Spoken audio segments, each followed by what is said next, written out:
బల్దియాలో భారీ వర్షాలు బీభత్సం సృష్టిస్తున్నాయి. 2 రోజుల నుంచి హైదరాబాద్లోని హై అలర్ట్ ప్రకటించారు అధికారులు. 2 రోజుల పాటు భారీ వర్షాలు పడడంతో ప్రజలు అప్రమత్తంగా ఉండాలని సూచించారు. బల్దియాలోని 30 సర్కిల్స్లో జీహెచ్ఎంసీ అధికారులు అలర్ట్గా ఉన్నారు.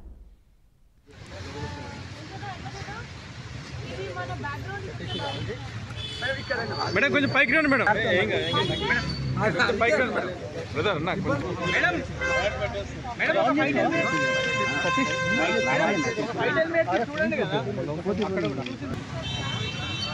అన్నా అన్నా లోగో పట్టుకొని కొంచెం